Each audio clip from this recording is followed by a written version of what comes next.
Merci à vous tous d'être restés connectés sur un News Sécurité pour cette magnifique matinale des partenaires organisée par Anitech. Alors, nous arrivons à la fin de cette matinée et nous arrivons à la fin avec un superbe événement. Je vous l'avais promis, la signature d'un partenariat. Et quel partenariat? Signature d'un partenariat entre Anitech et SPAC Alliance. Alors, pour parler de ceci, pour parler pourquoi ce partenariat, je vais d'abord présenter les personnes présentes sur le plateau. Jonathan Duval, rebonjour. Rebonjour. Toujours président depuis toujours ce matin d'Anitech. Voilà.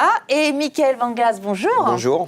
Et Michael, vous êtes secrétaire général de SPAC Alliance. Alors, SPAC Alliance, fondée en 2020, est née d'un constat simple. La sécurité européenne doit être intelligente, bâti sur des standards de confiance et des certifications, rendant les systèmes interopérables et fiables. Vous avez peut-être un petit mot à ajouter sur ceci? Oui, alors tout à fait. SPAC Alliance, comme vous l'avez dit, constat simple. Il faut que la sécurité soit basée sur des normes, sur les plus hauts niveaux de sécurité, tout simplement. Et aujourd'hui, SPAC Alliance fédère plus de 70 membres, donc industriels, intégrateurs et institutionnels également. Donc, c'est les acteurs de la sécurité physique et logique. Parce que maintenant, la sécurité la cybersécurité va de pair avec la sécurité physique.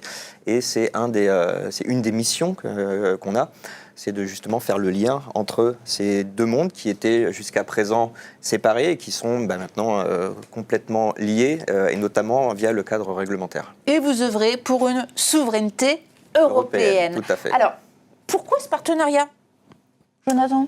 Pourquoi ce partenariat? Parce qu'il était presque naturel. Il était déjà existant, on va dire, dans les faits depuis plusieurs années. Et c'est l'officialisation de quelque chose qui se faisait déjà quasiment au quotidien entre nos deux institutions. On a besoin d'informer, de sensibiliser. Aujourd'hui, on a des vrais risques. Et la NIS 2 qui arrive va dans ce sens pour mettre en avant justement l'analyse nécessaire. Donc on a un vrai risque sur les attaques hybrides. Michael vient de le dire, cette partie physique et logique en même temps. Et ça touche tous les univers sans exception. Donc aussi bien pour nos adhérents que pour les adhérents de SPAC Alliance, il est nécessaire d'avoir un discours commun, de sensibiliser, d'accompagner, de former, d'être le plus présent et le plus d'actualité sur le sujet. Donc c'est un vrai sujet pour nous deux. Merci beaucoup Jonathan, on le voit, c'est cet enjeu et ce souhait de vraiment informer et sensibiliser l'ensemble des adhérents d'Anitech sur ces notions de souveraineté européenne et d'intégrer les standards et les solutions à ce niveau. Pour vous, Michael, il vous a semblé important d'intégrer l'Anitech quelque part au projet Estia de SPAC Alliance. Pouvez-vous nous l'expliquer? Alors, projet Estia, c'est un appel à projet sur lequel on s'est positionné, un appel à projet du NCCFR, donc c'est le centre de coordination cyber français opéré par l'ANSSI, ANSSI qui est membre fondateur, qui est un des membres fondateurs de SPAC Alliance, et BPI France, du coup. Donc c'est vraiment un appel à projet avec des fonds européens, donc c'est un cascading funding. Et du coup, on s'est positionné sur cet appel à projet dans le cadre d'une participation aux activités de normalisation liées au CRA, donc le CRA Cyber Resilience Act, dont on a déjà parlé précédemment, tout à fait. Et par contre, ce qu'il faut savoir, c'est que la Commission européenne a demandé dans un acte d'exécution de février, donc c'est assez récent, la création de 41 normes pour justement se mettre en conformité avec ce Cyber Resilience Act. Et parmi ces 41 normes, ce qui est assez conséquent, il y en a une qui est liée justement à tout ce qui est identité du citoyen et contrôle d'accès. Et alors, on vient d'apprendre on a eu des consultations publiques avec la Commission européenne et cette norme qui était jusqu'à présent plutôt axée sur la partie contrôle d'accès, justement, professionnel, elle semblerait s'ouvrir sur tous les périphériques liés à la sûreté bâtimentaire professionnelle. En fait, c'est la norme sur laquelle on s'est positionné, d'accord ? pour réaliser cette bête à l'origine de la future norme européenne du contrôle d'accès et de la sûreté bâtimentaire. Et ce projet Estia, du coup, où on a souhaité faire participer l'ANITEC, c'est justement de participer avec SPAC Alliance, les membres de SPAC Alliance, aux exigences, à la rédaction de ces exigences qui vont nous permettre ensuite d'aller au niveau des organismes européens, donc le CEN en l'occurrence, pour créer cette norme européenne. Donc vous allez co-rédiger quelque part ces éléments, cette norme. C'est une norme, c'est une norme européenne. Pour ce faire, il va falloir en parler le plus possible, communiquer, valoriser cet aspect, valoriser déjà le partenariat qui va être signé là dans quelques minutes. Comment est-ce qu'on fait pour amener l'ensemble des adhérents, à la fois pour comprendre l'importance de ce partenariat, mais aussi d'aller plus loin? Alors, du côté ANITEC, ça va se faire assez naturellement. L'ANITEC représentant les installateurs intégrateurs, on est avec ce rôle central et un peu pivot dans l'écosystème de la sécurité électronique entre les institutionnels, les constructeurs, les clients, les donneurs d'ordre. Donc on a ces remontées terrain, on va dire, naturelles qui sont faites, aussi bien de la part des constructeurs que des clients et des utilisateurs finaux. Et le fait de participer à ce groupe de travail Estia avec la SPAC Alliance nous permet de faire ces partages d'expériences et de participer de façon technique et concrète, et d'apporter notre petite pierre à l'édifice à ce groupe de travail et d'être présent.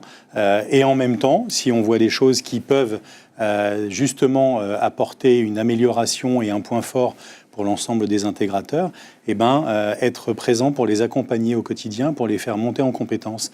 Aujourd'hui, il y a un vrai besoin dans nos univers, là on parle de normalisation, mais d'avoir des gens qui soient compétents, formés et qui apportent la bonne information derrière.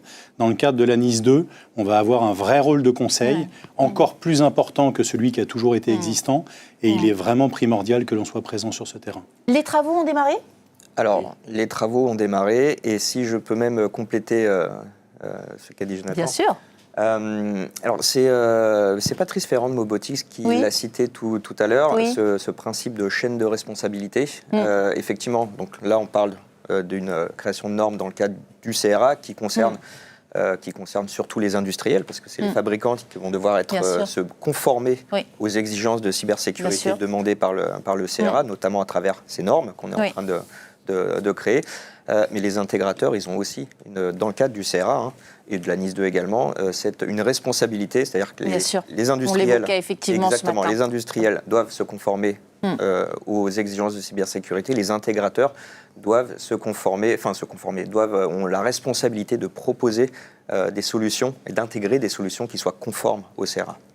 Merci beaucoup. Alors, je crois qu'il est temps de passer à la signature de ce partenariat. Avec grand plaisir. Alors, je crois qu'on m'a remis ce parapheur pour pouvoir signer. Moi, ce que je vous propose, pour qu'on vous voit mieux, que tout le monde puisse vous voir, vous allez venir à ma place. Et moi, je vais vous laisser tranquillement signer ce partenariat. Je vais vous l'ouvrir quand même à la bonne page. Allez, prenez place, messieurs. Bon, il y a une chaise pour deux, mais vous pouvez la reculer. On va. Je t'en prie. Hop. Et je signe ici. Paraffer les pages et signer la dernière. Ah oui, il y a beaucoup de pages. Il y a beaucoup de choses. Il faut tout lire avant. Je lis.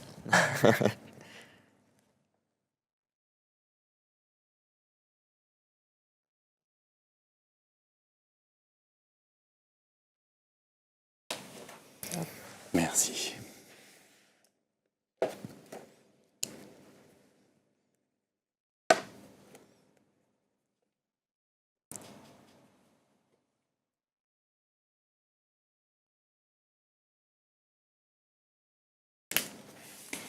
Voilà, messieurs, bravo à vous.